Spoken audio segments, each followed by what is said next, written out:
Welcome to the Love That For Us podcast. Come hang out with us as we explore a holistic approach to entrepreneurship, wellness, and navigating relationships in adulthood. We'll be getting vulnerable about life and dishing the business expertise we've learned along the way, interviewing industry professionals, All while you get your weekly dose of girl talk and heart to hearts. We're your hosts, Charissa Emiko, and Ashtyn Brooke. and this is the Love That For Us podcast.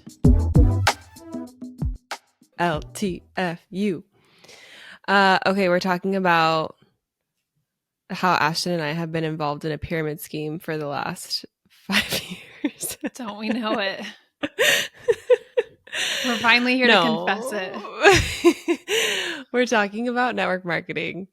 Contrary to some belief, is actually different than a pyramid scheme, and we're gonna get into all of that today. And yeah, We're gonna get into a lot. Yeah, we really are.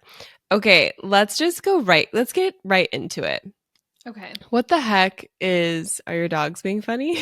No, I just, you know how I got You're really looking around. You know how I got that beeper collar? I don't know where I put the remote, and I just You look like a crack addict right now. Like you look like very discombobulated. I am. I'm just gonna cross my fingers they're well behaved. It's fine. Okay, so we're gonna get right into the controversy. Yeah. The stigmas, the assumptions, the haters, all the juicy things. We're just gonna dive right into it. Oh, Ashtyn, as a former hater of network marketing yourself, what was like your issue? Like I started a business in network marketing first. We were friends. Mhm. I was like, Ashtyn, you'd be so good at this, and I know you'd love it. Do this with me. And you were like, no, for a year. Just no. A literal year. No. Yes. what was it? Like, what was it that was holding you back? A variety of things, which we have talked about. I know on our Streams of Income episode, we touched on this. Like, I have a personal struggle with what people think of me. But more than that, it was like, I think that in 2016, 2017, 2018, there was such a stigma that I think has faded a lot. But the world of social media was so different then. You didn't get That's on true. Instagram and feel sold to by everything. You were actually just seeing people's life, their pictures of their food, like people posted in real time on their feed. And like that was the culture. Like of the Reels content. didn't even exist when I started network marketing. Reels were not a thing. TikTok was not even a thing. Right. So different. Yeah. My viewpoint of it was like, if someone was doing network marketing at that point, they're like hosting parties and like trying to get you to come and trying to get you to sell something. And so I just had this like inner turmoil of like, this is so not what I want to do, because it's so sales. And then people feel weird about you because you're just like after them for their money to purchase something that you're promoting and marketing. And so that was my viewpoint. And I do tie it to a lot of the culture of just like general social media back then. And when you say, because I know you always say like it was a fear of what people would think about you, but what were you afraid people were going to think about you? Like, what was that thought that you would be like, shoot, what if they say this about me? Yeah, just like she's that sales girl. Like she's just trying to sell something and make money in a weird, cringy way. And she's going to message me and be like, hey girl, like I have this opportunity, like that, just very weird stuff. And I don't think that's a wrong fear, because back then I know people were being coached and trained to do that. Like that is how people were selling, because sharing your life just wasn't what it is today. And so you were trying to literally use your network of people that you knew, because most people in these companies in 2017 didn't necessarily have like a following of strangers that they were just like sharing a product to. So it was truly, who do you know and how can you connect with them and like get them to join in some form of capacity. So when you started in network marketing and told me I would be good at it, I just still hadn't transitioned from like my viewpoints of that. And Yeah. I don't think I even watched you that first year with an open mind, because if I would have, I would have seen like you were doing it in such a natural, fun way that was so different. And I was so close-minded because of those stigmas that like I wasn't even really paying attention to how natural and easy it was for you to do it, and not in this like pressury salesy way. Like you genuinely just shared things that you used and loved. And Yeah. I look back and I'm like, I actually was kind of blind to that at the time, which is to my own Yeah. fault. I think I knew about the stigmas. I wasn't, I knew that they existed about this industry, but like literally from the beginning, I just like didn't care. I don't know what it was that just made me like not care. Mm. I really fell in love with essential oils like wholeheartedly, and then found out I could make money by helping other people fall in love with them, and it was literally that simple to me. Like it was such a Mm-hmm. no-brainer where I was like, oh, I love these things, oh, I can talk about these things and help other people love these things and make money with these things, cool. Like it was that simple. And I'm such a Enneagram 3 like cannonball in, give something all of my energy, that I just like full blown went like balls to the walls with it, Mm-hmm. and like fell in love with the industry very quickly because of that. And yeah, you're right. Like I was having a lot of fun with it. And I think there was this also kind of sassy part of me that was like, if anybody thinks what I'm doing is stupid, like they'll like who will be laughing in like 5 years when I'm rolling in the dough. Like that's really what I thought. Cause I was like, I believe in myself. I know what I'm capable of. I know that I can do this. I know that I can like keep ranking up and get to where I want to go. And I really knew like it's one of those things where people are like laughing at you when you start a business, and in 3 years they ask you what you did, or they ask you how you did it or how you got there. And it's I just knew that that was going to happen. And so I was just like whatever. And Yeah, I don't know. I you have such a unique view on your own success that I truly do think is well in the minority. Like you look mm, at something and you see all of the potential for some beautiful reason, whereas I think a ton of people, including myself, look at something and we're like, all the red flags or all the what if yeah, things could go wrong, and you're like, but what about all the things can go right? Like, and right. that's where I love having you in my life, because you always look for the what ifs in the good way. And I'm like, but what And if I feel that way matters? about everybody. Like that's why I love the industry so much, is I'm like, no, I don't think that I am some special magical unicorn. I think that literally anybody can do what I do if they just choose Mm-hmm. to.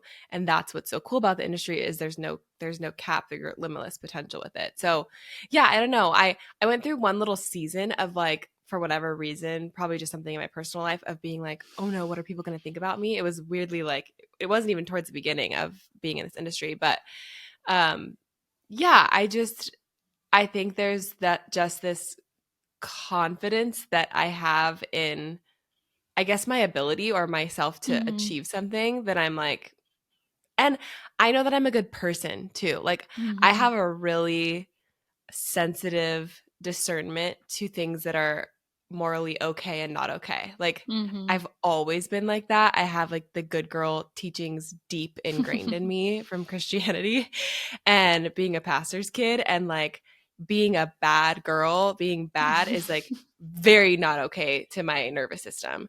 So like even within that, I've always known that I just don't I don't think anything is wrong with this industry in the way that some people like it's stigmatized to be. Does that make sense? Mm-hmm. Yeah, totally. Yeah. Yeah. Okay, so like let's just talk about pyramid schemes for a second. That's Yes. that's like the joke. I've even had close friends of mine be like, "But Oh, same.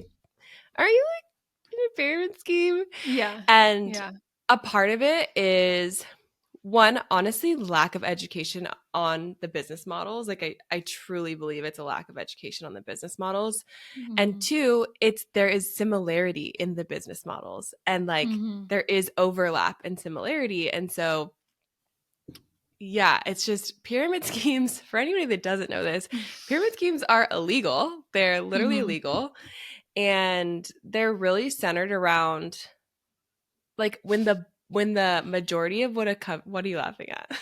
Well, I was just thinking, like, talk about having a bad rap. No wonder they have a bad rap. They're literally illegal. Yeah, yes. Yeah. That's funny. And they used to be like more prominent. Like it was a prominent thing that people were getting suckered into. But it's where the profit of a company is dependent on the recruitment of salespeople, not like an actual product being marketed Mhm. and making money for the actual product. Like a Yeah. company more running off of solely the recruitment of salespeople as opposed to like When a people just product being allowed doesn't to be even customers. exist. Yeah. Or as like more like a front for Right. whatever.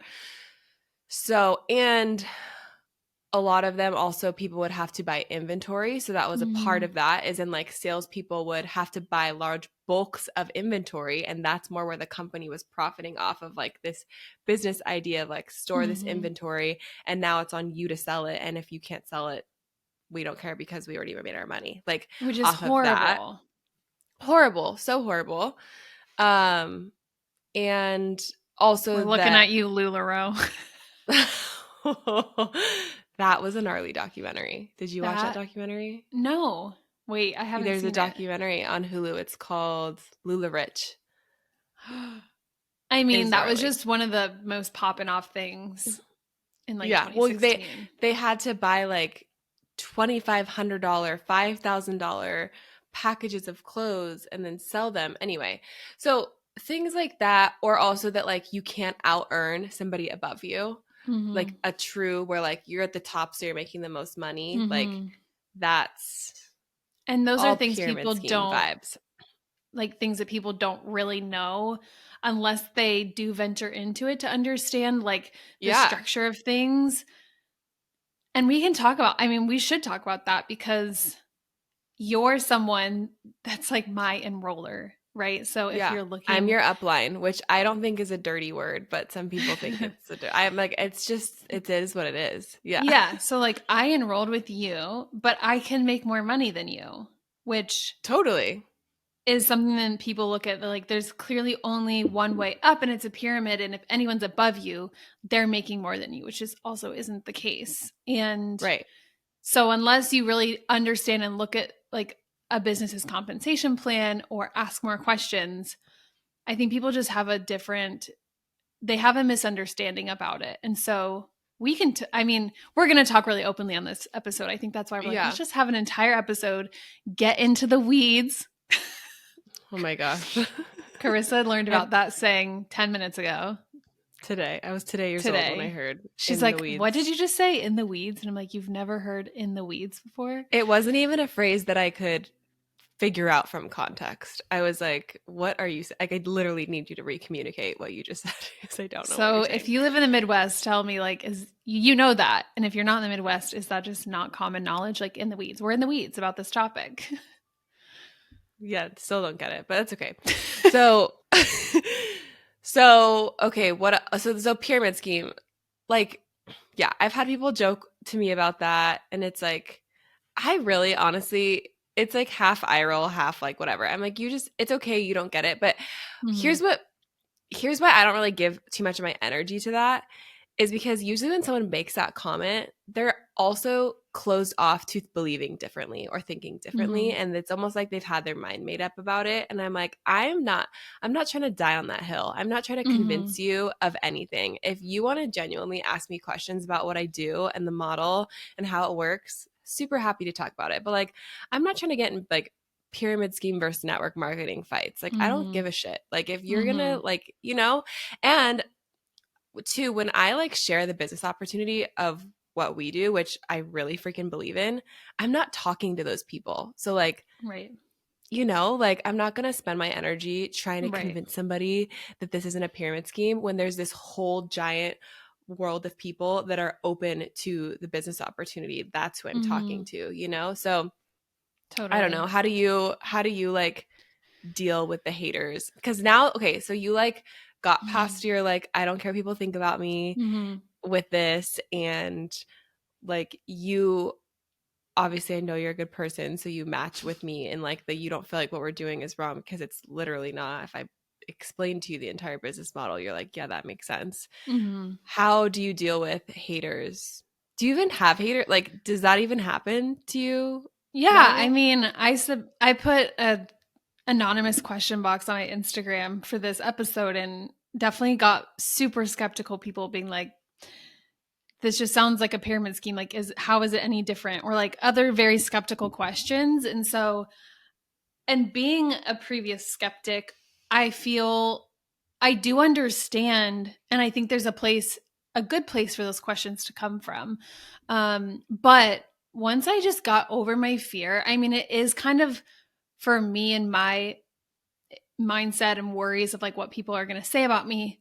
Once I just took the first step, like the ball started rolling Yeah, because I knew what I was so worried about coming across as that I kind of forgot like, oh, I can just show up that in a way that feels so natural and good to me. And that's what I've done right. every year that I've chosen to share and affiliate myself in it with any company. I've just shared very, very honestly.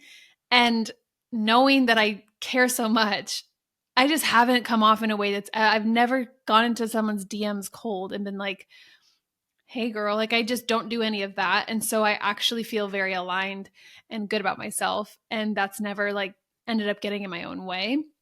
Once I Yeah, got out of my own way, I was like, people actually want to buy what I'm talking about. Like yeah, it's when there's a need for something and people see the value of what I'm talking about, that's where I'm like, oh, that isn't weird because I mean, I started changing my life to be so holistic and way more like clean products. And so that is just something that resonates with people.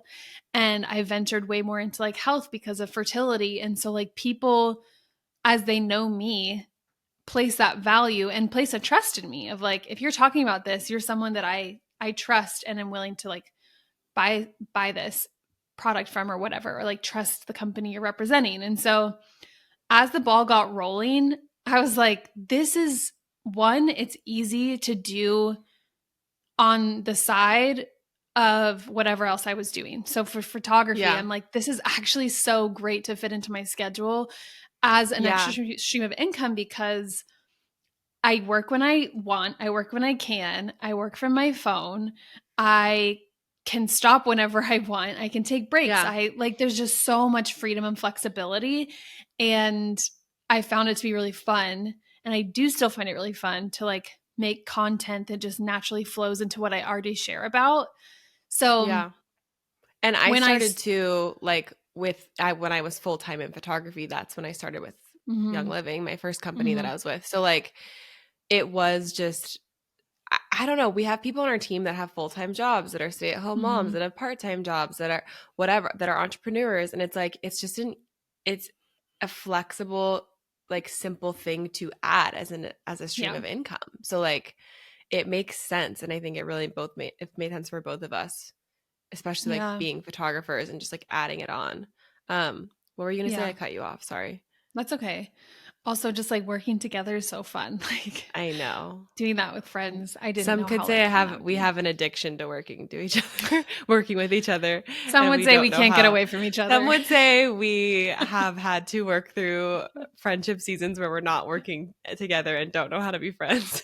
When that happens. Listen to our first episode if you haven't. I don't know what I was gonna say, but oh, I think just the paycheck, honestly, like Oh yeah, seeing the growth and then like seeing other people want the chance to like also make it an income. Like there was just when there's a lot of momentum, it's really fun. And so, yeah, I grew really quickly with you those first couple years. And obviously, like last year and this year, same thing is happening. We're just in a different company. And I'm like, the income is honestly the potential is bananas. it's So bananas. This when shit I is think about bananas.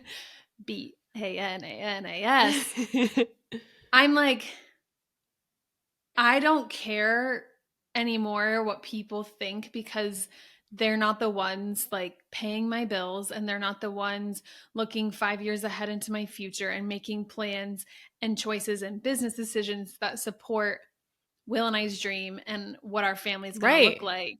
So I love the way that the way network marketing has fit into my life as an entrepreneur has set me up so well for just more freedom and flexibility and in more unlimited income potential, in a way that I'm like, why wouldn't I do this? Like, I Right. have created it to be something that works in alignment with me, how I want to show up on the internet about it. And it's like I've kind of knocked down my own fears by just starting it and being like, this is, Yeah. I changed my mind. I Yeah. had a total view of it, and I've changed my own mind. And it did take getting over a lot of personal weird fears. And I'm like, if people think that about me, like, okay, like they probably think that about me in other forms of my life anyways, And they're but not paying your bills, they're so it not paying doesn't my matter. bills and they're not Yeah. supporting me. So, And they're not like the real people in your life. Like if I was doing something that I thought was okay, and like you or Tyler or somebody I deeply love and trust like came to me and was like, "Hey, I'm not quite sure about this thing you're doing." I would really take that to heart and think about it. right. And like be like, "Oh shit, like these people that I trust and love, who I value their opinions, have an opinion on what I'm doing." Mm-hmm. Someone on the internet, someone that barely knows me, someone that, I'm like, literally Yeah. go away. Like I don't Yeah. care. So yeah, people's opinions really don't pay your bills. So it doesn't matter. It really doesn't Yeah. matter. What are some of the views or like negative things about it that like you've seen or heard, but like you just don't resonate with, or you think is so Okay, so misconceived? one that I hear a lot is that the industry preys on women, like prey, like it preys on women, and that gets me so pissed off and fired up. Like Mm-hmm. I think that if we're going to get really deep here, I actually think that the stigma around this industry perpetuates like a weak connotation of women. Like I Mm-hmm. just think it's a really low view of women. um I think people in general, okay, I'm kind of tangenting here, I have to explain this part first though. There's like it's a small percentage of people that like make it to the top, quote unquote, of network marketing companies, right? And so people like to use that as like a way to say that not everybody can succeed or whatever. And here's the deal. When you start a business with a network marketing company, the startup costs are so low, like Mm-hmm. for most places at least, unless you're like LuLaRoe paying $5,000 to buy leggings you can't sell out of your garage, but it's fine. Like so low. And we've talked about this before, like is somebody that starts a network marketing business an entrepreneur? And you said no, because it takes big financial risk to be an Mm-hmm. entrepreneur, right? So Mm-hmm. regardless of what your opinion is on that, it's a small financial risk to start a network marketing Mm-hmm. business. Okay. You're not like buying a store, you're not buying a ton of inventory, you're not having to like market your entire business alone. Like all of these things are set up for you. It's entrepreneurship on training wheels, right? And that you're also fully responsible for your own business. Like nobody else can build your business for you. It's on you. Mm-hmm. So I'm going to be so honest. The amount of people that have signed up with me to start a business and never even launched is Mm-hmm. a lot. And that's Mm-hmm. just humans. That's just people and humanity, people's letting their fears get in the way, people changing their mind, people wanting wanting the thing but not willing to do what it takes to get there. Like that's just humans. Okay. So now, realistically and statistically, when you look at the amount of people that don't succeed in network marketing, a lot of them are people that wanted to start and never did. And they're bunched into that group of the statistics. And that's just really what's happening there. Right. And most realtors fail. Most Mm-hmm. brick and mortars fail. Like, if you look at anything that just involves humans having discipline and consistency and long term commitment, people fail and give up. Mm-hmm. That's humans. That's across any type of entrepreneurship, anything. Okay. Now, when we talk about women, this is an industry that mostly women are in. There are some men in network marketing, but honestly, it's mostly women. And I love that about this industry.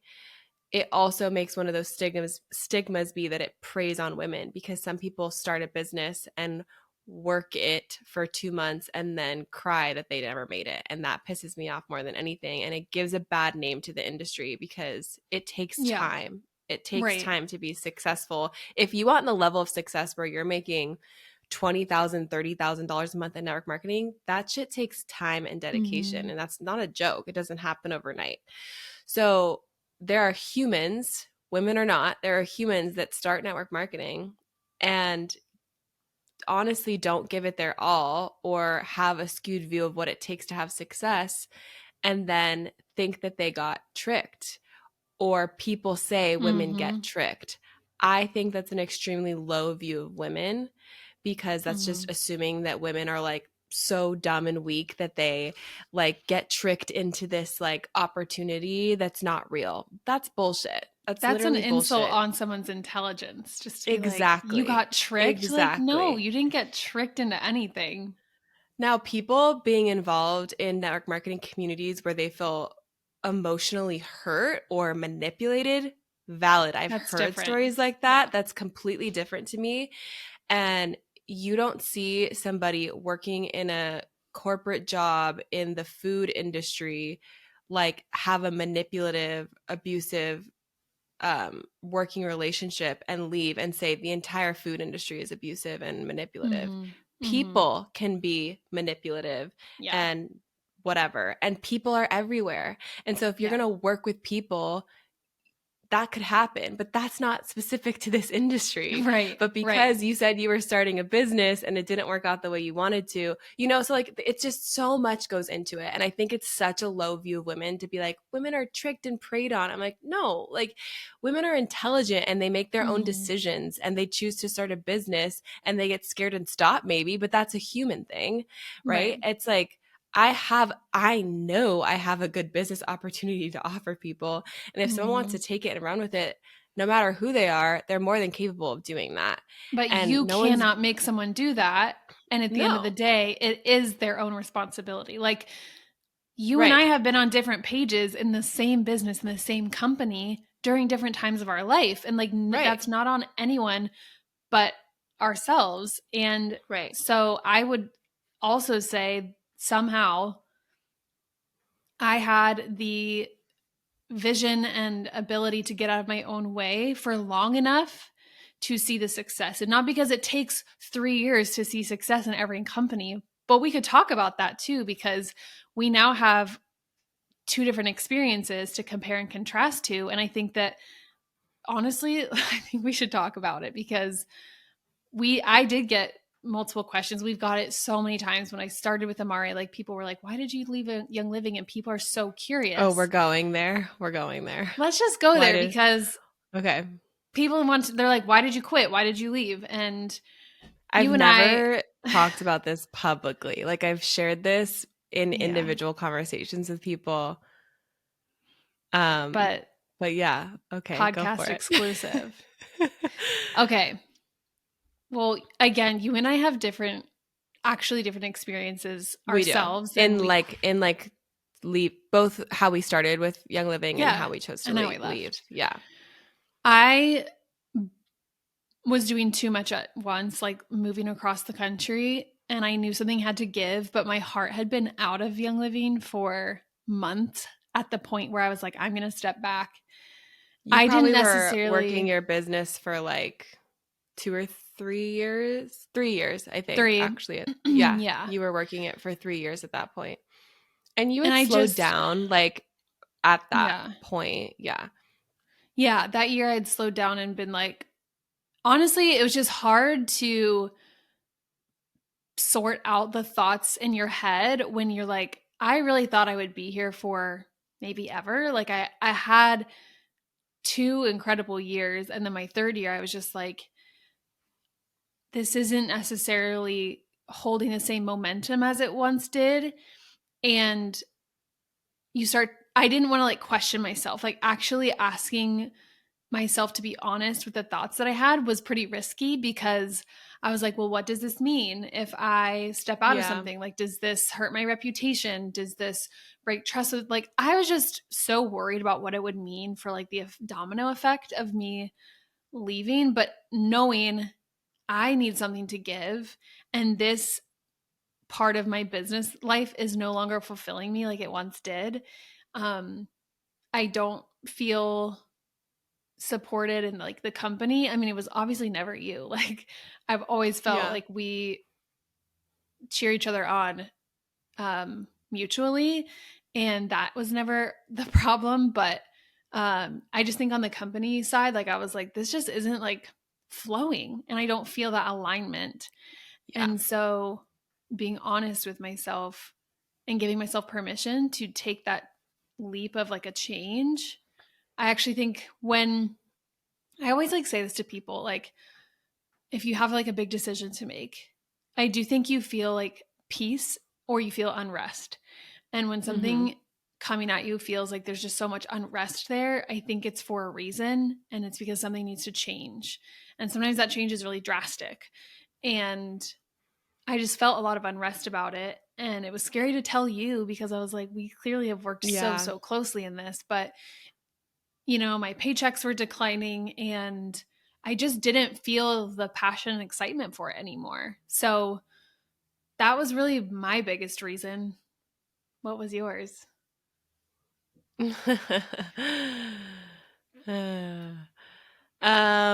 That's such a loaded question.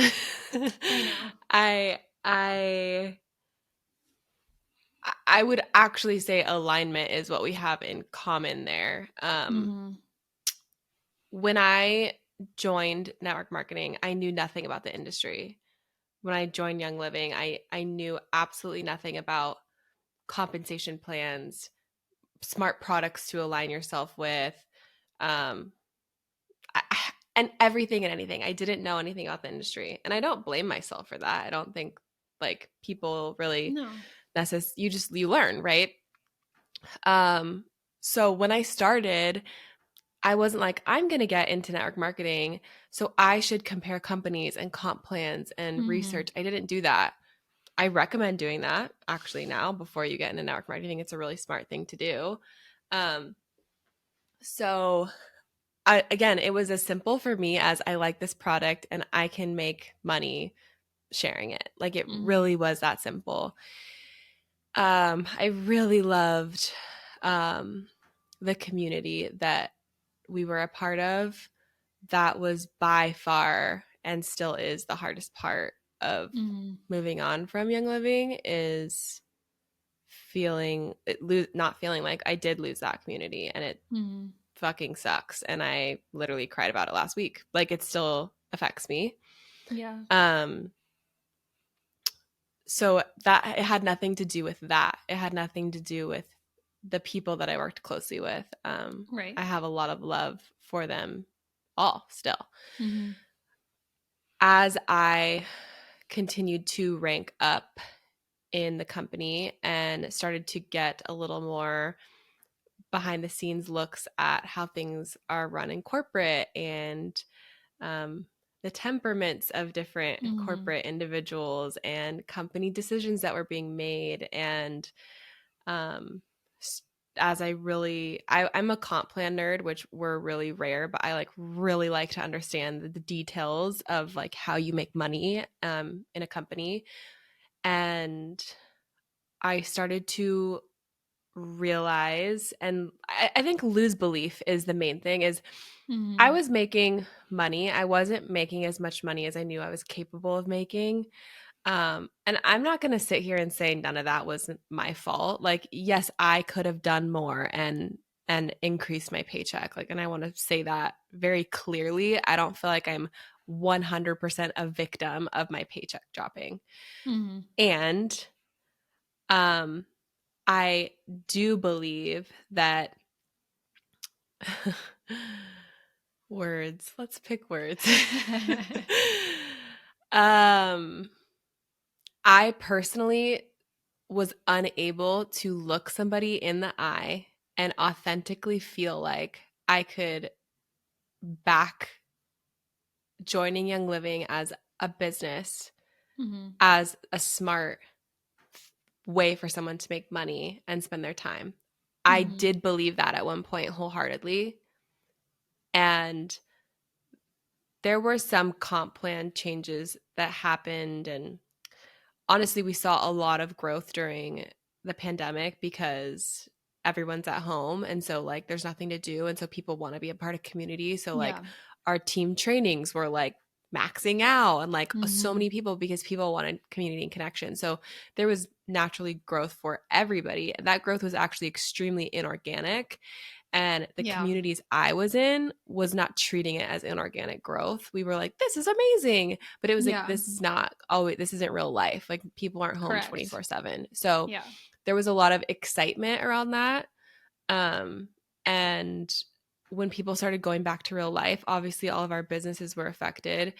And again, it's not like that was it and that was why, but like I really started to realize like the amount of education that had to go into this type of product that I chose to sell, like required Mm-hmm. a lot of education for someone to Mm-hmm. become like, this is the freaking truth, for someone to become a consistent daily user of essential oils where it becomes their go-to for everything over anything else. That's a very specific type of person. Yeah. It's a very specific type of person. And the amount of education it takes somebody to get there is a lot. That's the truth.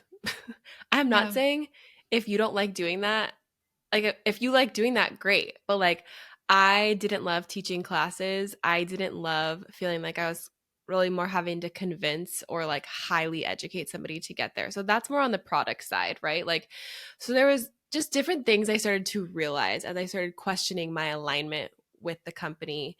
And honestly, I knew what I was capable of. I'm literally sweating. I have sweat dripping down my sweatshirt right now. You're doing great.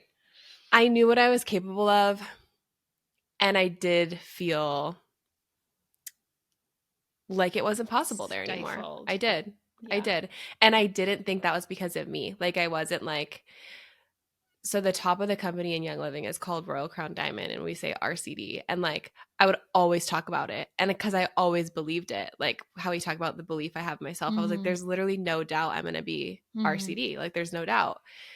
I still believe that about myself. That belief is not Right. gone. It has a different name now because I'm in a different company. But like, that belief wasn't about Young Living. That belief was about me and what I'm capable of Mm-hmm. and what I know I could Mm-hmm. do.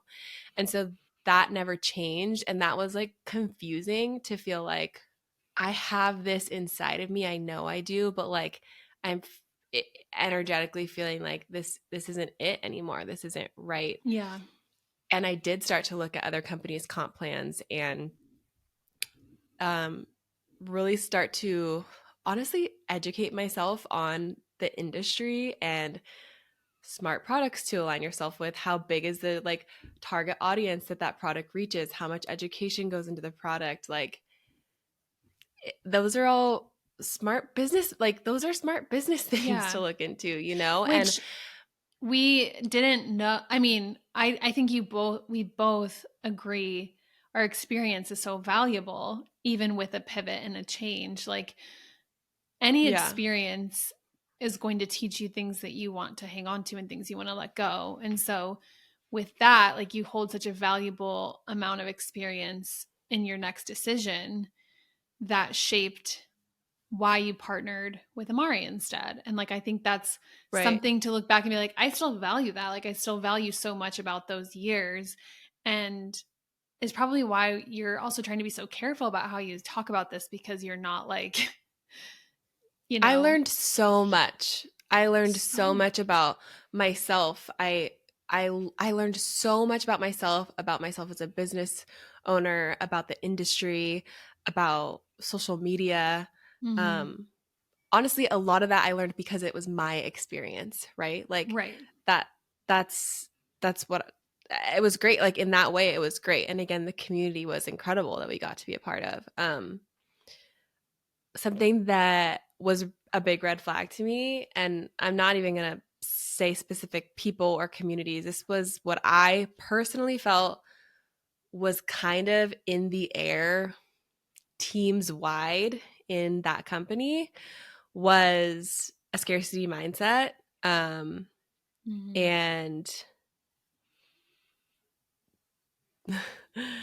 I'm already just thinking of all the people that are going to come at me, but it's fine. A scarcity mindset. And there were waves of people that left Young Living for other companies.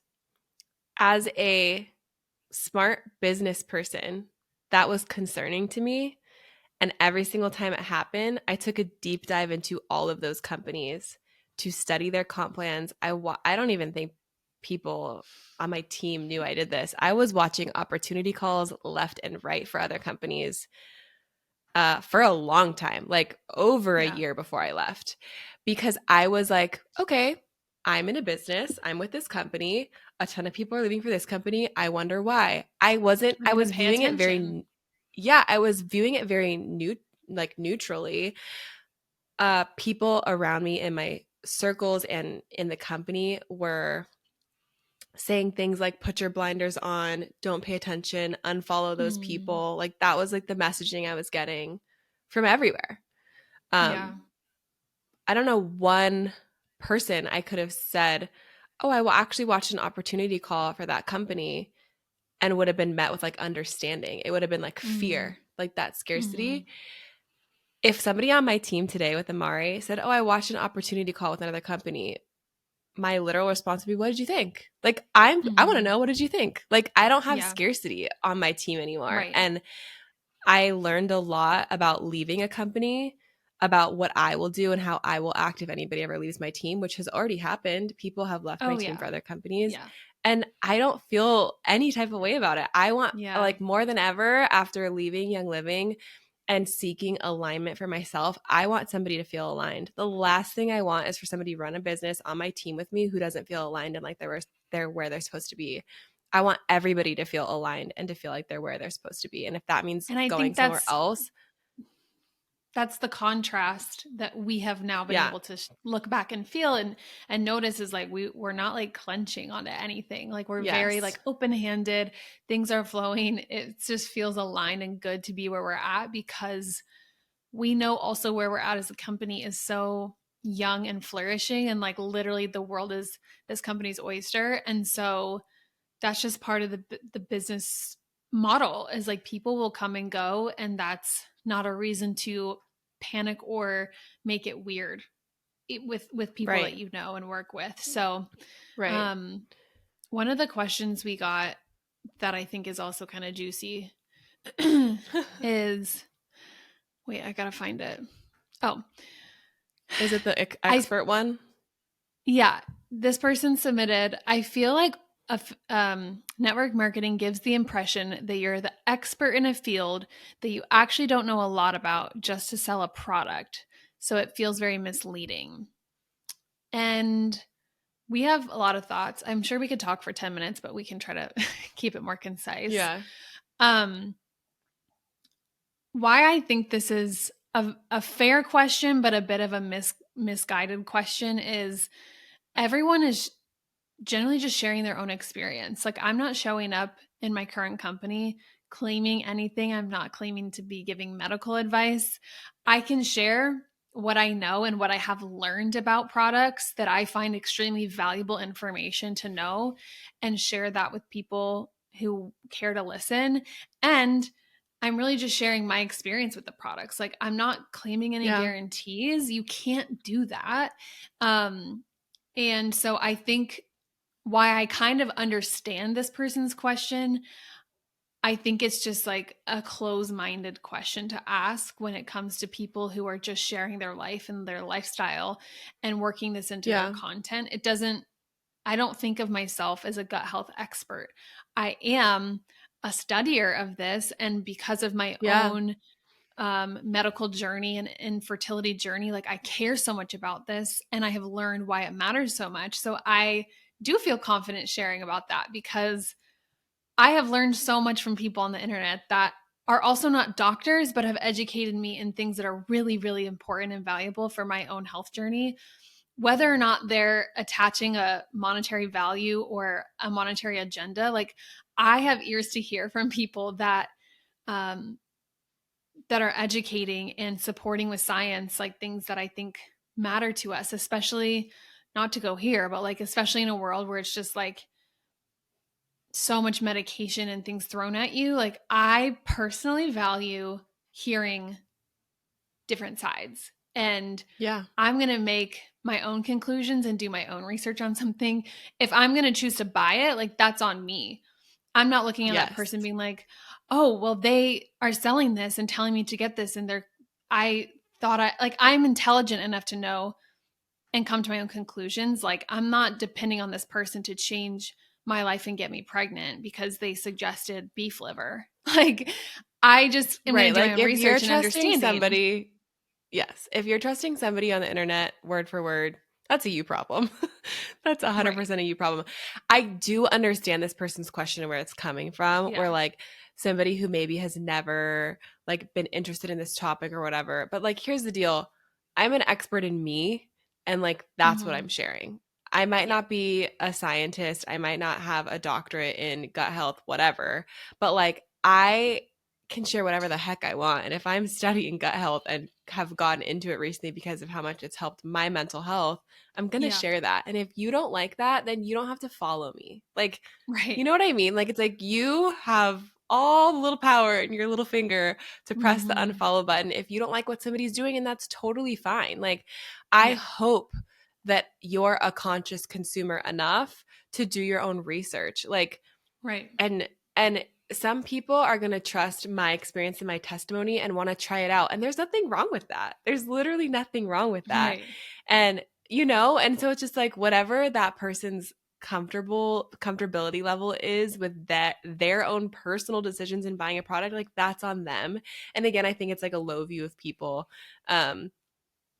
being tricked. Like I'm not going to change what I do because somebody else might feel swayed by my opinion. Like that's on somebody else to like decide Right. for And you can't themselves. carry the whole weight of the world in their purchase No. decisions and their consumption of products.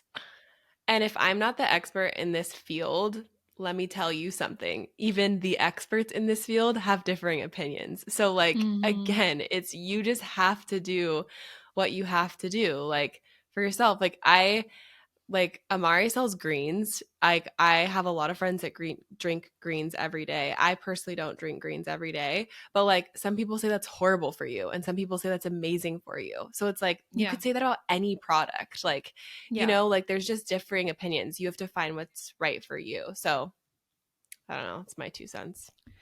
I think we answered that pretty well. um, Let's talk about the okay. positives.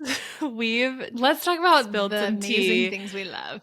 We've been yeah, no, literally though, it is such a genius business model. Like, and if somebody out there wants to think it's a pyramid scheme and miss out because of that, that's fine by me. Again, like, that's not Mm-hmm.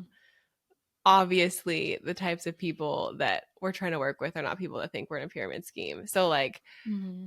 it's just a seriously such a genius business model. And I think I've seen that from the beginning. Like people that do affiliate marketing. So affiliate marketing is when you share a link and you make a commission, a percentage of that. So like to know it is affiliate marketing. Amazon affiliates shitty 0.001% you get is affiliate marketing. Like that's all affiliate marketing. The amazing thing about network marketing is you're getting a lifetime commission off of that customer as opposed to just off of their first order. Like you're doing the work to connect a customer with a company. And once you get that little 10% commission off their first order, now you've connected that customer with that company and the company gets the rest forever and ever. Network marketing honors that you're the one that introduced them to the product and introduced them to the company and you get that commission forever and ever, Right. which I think is so Provides cool. residual income, which is why Yeah. we also love it, because like you said, we don't have to ask for time off. Like, you are so free to hit the ground running for 2 years straight on this, or go at a pace that fits your schedule because you're in a unique season with like yourself and your Right. business and your family. Like, it fits so many people's lives, and that residual income is what I think provides a security that like my paycheck isn't going to drop in half because I had a crazy month and like I just couldn't show up like I typically might Right. have, and that is such a beautiful part of it. I also love now that I can compare and contrast, like I love that people can come and join our team and be like, I want to do this too. And it's not on me to be on my phone 24/7 supporting that person. Like I am going to support them and I'm going to be there for them, but I also don't have to be tied to my phone talking to people 24/7 because I know I'm in a company that has resources for days, like people, leadership, training, all the things that's going to impact their success. And it doesn't all fall on me, which I personally love. And I think people are like, well, I don't want to be on my phone. I don't want to be on Instagram all the time. And you do have to make a decision. Like, am I willing It's yeah. to talk about this and make this part of my like regular content, because consistency at the end of the day is the most important thing. Like over and over and over again, we have learned and experienced and felt the positives or the negatives of being consistent or inconsistent in this business. But I also don't, I can speak from experience and from a confident place that I don't feel like tied down in a negative way to my phone or being on Instagram all the time. And so I love that Yeah. because I think that's what a lot of people are after as well. It's just finding that fine line of like, I'm willing to go for this and commit and learn how to get better in the areas that maybe I'm lacking. But I'm also realistic about like how much, time on my phone I consume. And so that's one of the things that I Yeah. love. I think it's, oh, go ahead. Just the residual income, I was going to say, and this was at Young Living. I remember really having this like wow moment about this industry and really what it can provide. It was my highest paycheck I'd ever gotten at Young Living. Not my highest paycheck ever in this industry that has been now, but like in Young Living at this point, it was my highest paycheck. And I had taken literally the entire month off. The entire Yeah. month off. I was in a very deep depression actually and going through some really gnarly personal things. And I literally just like shut off for a month and I got my highest paycheck ever. And like That's that crazy. speaks to the power of like residual income and what this industry does. Now I wasn't like quitting forever. Otherwise, Mm-hmm. yes, my paycheck would start to decline. But like it was crazy to be like, I have put in the time, I have put in the work, like I have set up systems, I have all these things to where like I didn't have to ask anybody for time off. I didn't even have to schedule it. I just decide like, Mm-hmm. it was just, or like something happens, an emergency in your family, whatever. I took a month off, didn't have to ask anybody about it, and I got the highest paycheck I had ever gotten. Crazy. Name something else that does that, Name right? So another like it's situation. pretty crazy. Um Yeah. yeah, I also think that I just literally wouldn't be who I am today without like the Mm. teams and the community and the personal development. Like you will overcome mindset blocks when you Mm-hmm. start your own network marketing business. And what I love about it is you get to do it with people and with a team. Mm-hmm. I've run my own businesses where I'm just the only one running the business, photography, website design, and it can be lonely and you don't have people to run things by and you're not on a team and it's all on you.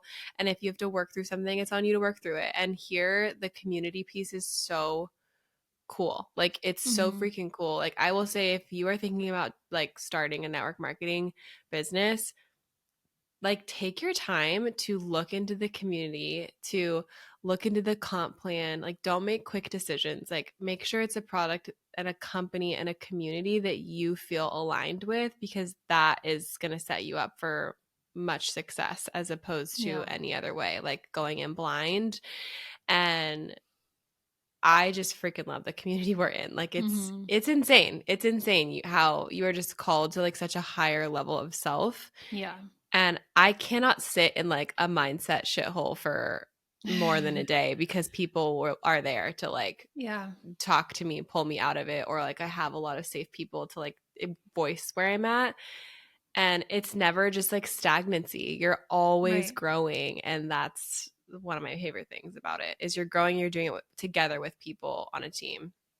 I also love that our our very direct line of leadership have mostly been photographers at some point in their Yeah, careers, and it's literally. such a cool thing to be like, oh, they have different business experience that they bring to the table, like as entrepreneurs, learning how to do marketing, social media strategy. Like there's so much value in our leadership that I know isn't available everywhere else because it is just everyone's unique career paths, and not everyone can bring to the table the training and coaching that our leadership has. And that's why I think we're seeing, I mean, we're on the fastest growing team in the entire company. We have loads and loads of success from people who don't have like more than 1,000 followers, like absolutely crushing it and making real Yeah. profit at the beginning of their business here. And I just love that because you said like they're always calling us, and you're always calling us to like higher standard of personal development, which is so true Mm-hmm. for me. Like you, the women who have looked out for me are like always calling me up to something greater, and I need that. Like I will just crumble in my own head.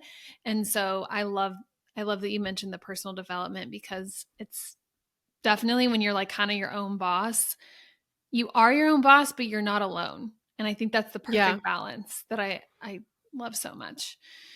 Um, Yeah, and if you're somebody that like here's the thing. Here's what you really need. If you're going to start this business, like you have to be willing to start from zero, right? Like up to not to go back to like the stigmas, but I've also heard people say like, "Well, I'm not an influencer," or like, "I don't have followers," or whatever. But it's like, where do you think that influencer started? Do you think that influencer was mhm. fresh out the womb with 100K? Like, no, they built that network. They literally built that network, and they deserve every bit of how they get to utilize that network for their business. Everybody starts at zero.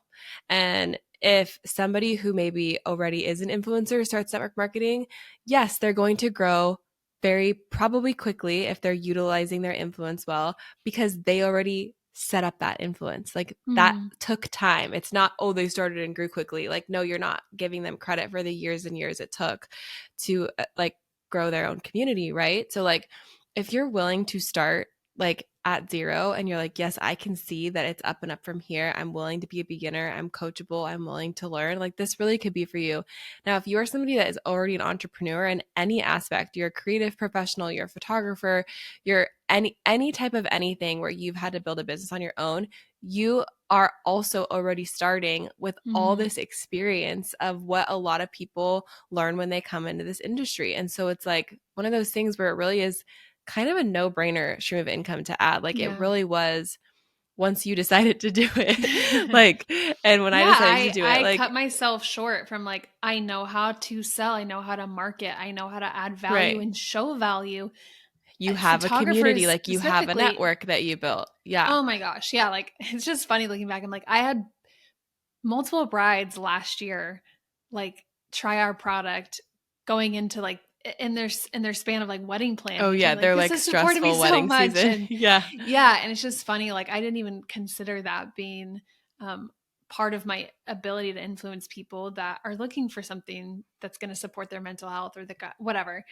And so yeah, I think you nailed on the head. Like creatives and entrepreneurs, photographers, like you have so much to offer. Even if you don't have any experience here, you're going to Yeah. grow it. I mean, There's even, overlap with like what the skill set and oh, just, yeah. yeah, it's not in that way. It's like not starting from zero. Like you are Yeah. starting from experience in some capacity. And it's a seamless addition as a stream of Yeah. income when you're doing something like that, especially if you're already working on social media in some capacity. Like it is Okay. Let's talk about that, seamless. because I Okay. started a new account out of fear. And also, I will say fear, but also vision. Out of fear, fear and vision, keeping us alive. I I started a second account because I guess my vision was like I wanted to do more lifestyle, which I knew would kind of conflict with strictly doing wedding photography and education. Like that was that platform or that page. And now I'm like pretty thankful that I did that, because I've put so much other like opportunity into that page. But I know there's people listening being like, well, how do I do that if I only have my photography business page or my creative business page on Instagram? Like, we don't necessarily suggest starting over from scratch when you have so many people who already love watching you, like following you, trust you. And so what would you say to the person who's like, well, how am I going to just like throw this into my business that I've already built up and secured that brand identity with? Okay, here's my both advice from a business, like a network marketing business standpoint, um, and like realism from just a human standpoint.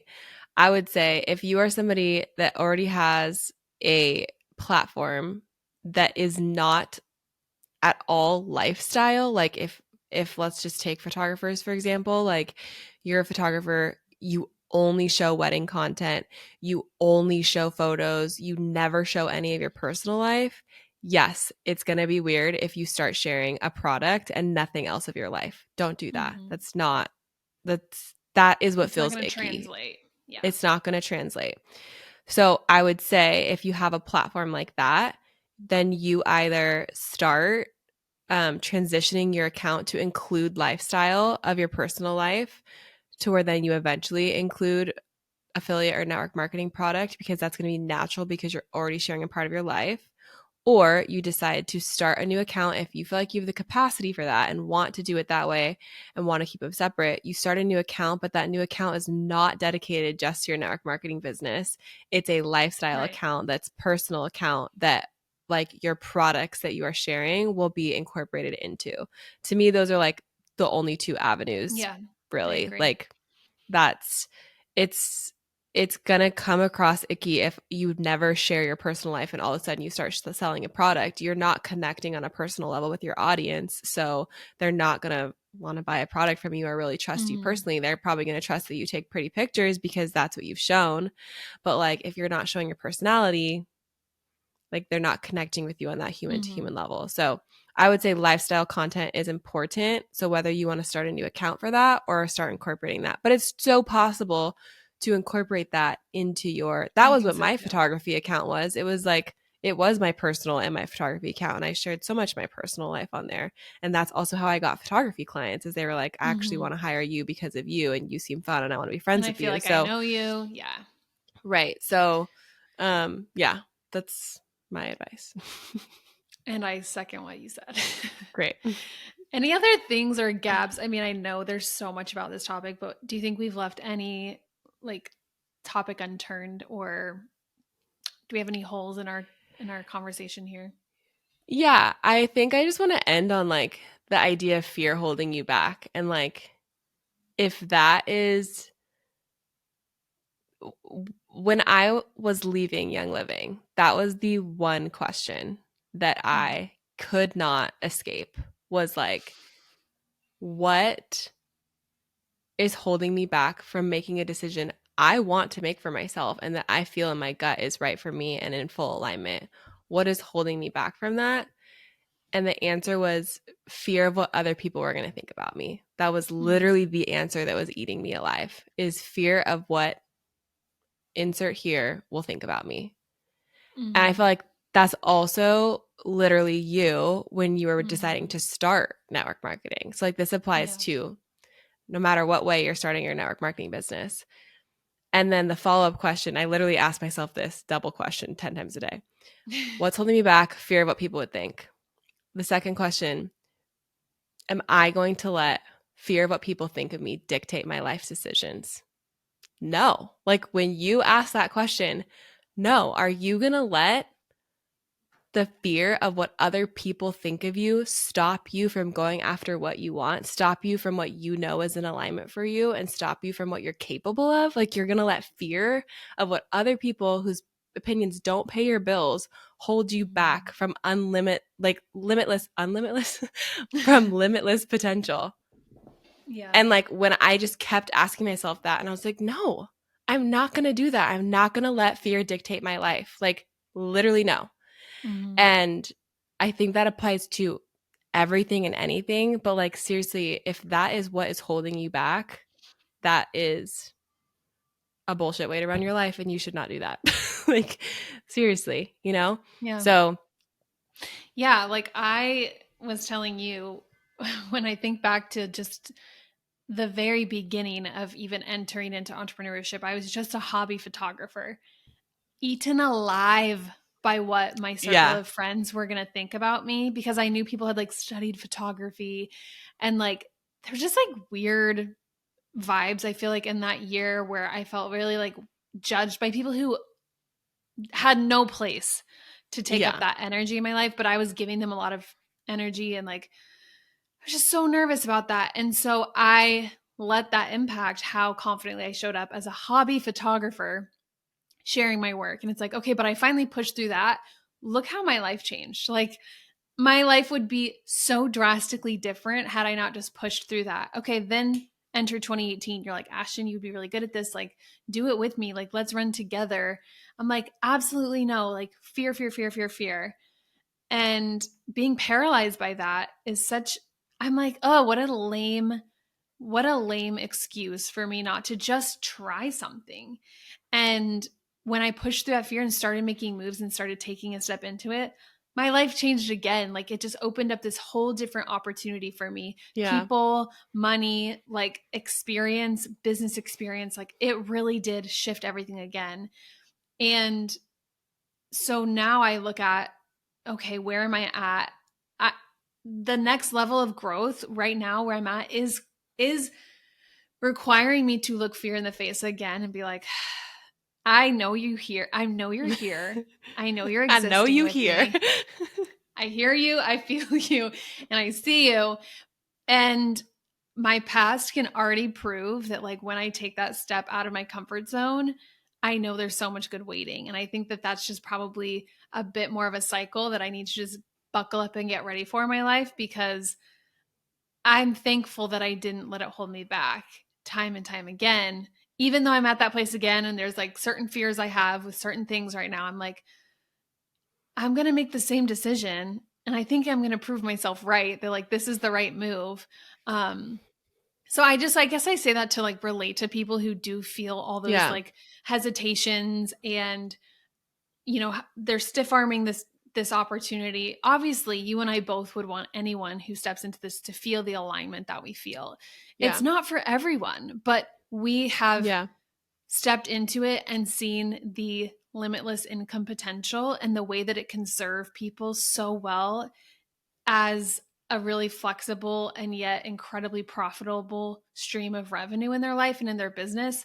So it just feels hard to not talk about it, because the people that this is going to reach, it is going to change their life. And I think that's why we're Yeah. so excited and so direct about it, because I know and I relate to that hesitation, and I'm on the other side to say it's been amazing and I love it and I changed my mind, and I'm so glad that I did that. And I think that that's going to be true for somebody listening who Yeah. fears that like they're sweating and their armpits are like hot right now. And I'm like, I've been there. I really have. And so Yeah.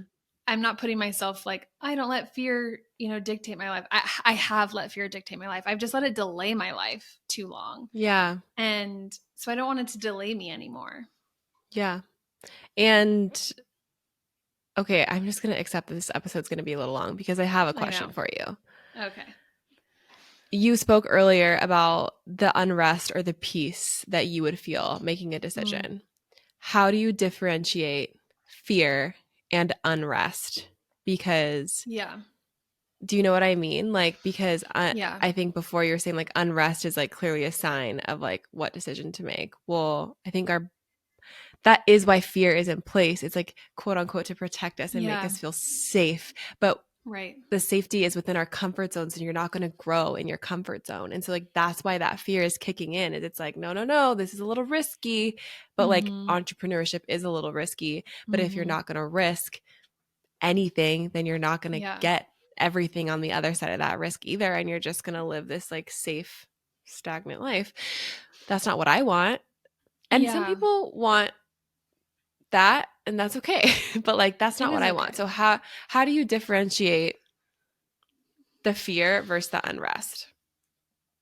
I think that's a really good question. And I would say I'm sure I'll think of a more eloquent answer after we stop recording, but I do know this is true. Fear sometimes is just excitement, like masked with fear and anxiety. And I know that's true because I can get really, really anxious about something, but I'm actually really excited about it. I just haven't like sorted through what is this feeling or thought that I have. And I think for me, it's different feeling unrest about what, like, I don't feel unrest about what people think about me if I haven't done anything wrong.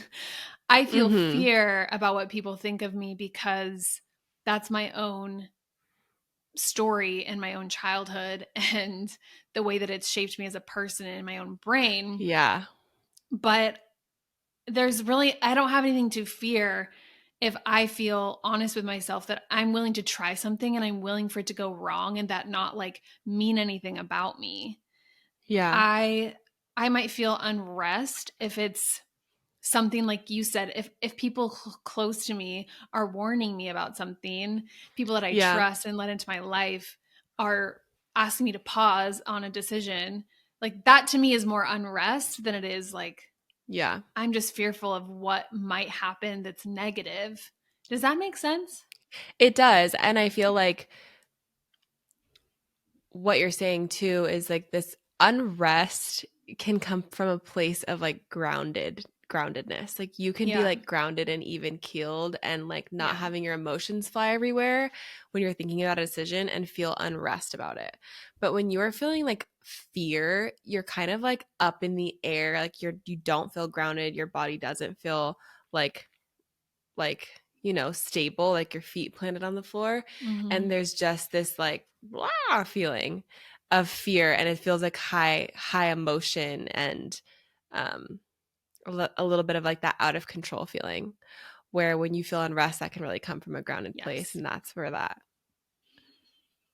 that piece of like you're not going to feel peace when you make a decision like out of fear, but you can feel peace when you make a decision out of unrest. Like, does that make sense? Yes. I 100% agree. Yes. Yeah. Yes. I think people will know what we mean. I do too. That was a great episode. That was fun. I know. I feel like I blacked out. I'm like, what did we say? Yeah. It flew by. I know it was over an hour, but I'm really excited for people to hear this because I feel really confident it's going to resonate with someone in some capacity, whether it's just personally or in their business. And as always, like we love when you guys DM us and reach out. And of course, like our DMs are open. I know processing things like this with someone who's been through it is helpful. And so I think I speak for the both of us when we say like we're here, and not in a way that's like to convince you of anything, but just to be a person that understands and can hold space for whatever you might be trying to figure out, process, or work through in whatever capacity you're in when it comes to this stuff. Right? Yeah. Yes, exactly. Good. And we love you guys. We would also love if you would press the little 5-star button if you enjoyed this episode on Please our podcast. You can't like write reviews on Spotify. You can just like press the stars, but you can write reviews on Apple. Did you see we have a written review on Apple Podcasts? No. We have one. I saw it the other day. It was so exciting. I was like, we have a review. Oh, we have like so stars, cute. but like somebody actually took the time to like wrote, and it was so sweet, and it made me like tear up. Like it was cute, and it just. Are you reading it right now? It was so cute, and so if you are listening on Apple Podcasts and you feel so obliged, you're reading it right now. I know. I was like, oh, wait, it made me title, so happy. Stop. The title says Lonely Entrepreneur Cure. Oh my gosh, this is so sweet. Thank you so much for leaving this. 100 out of 10 would recommend. Wow. I know. That's really kind. baby's first Apple Podcast review. Oh, we love you guys so much. So yeah, if you like us, tell us in the reviews because it helps us do things for you with the podcast. All right, you guys, we love you so much. We'll see you next week. Bye. Thanks for listening.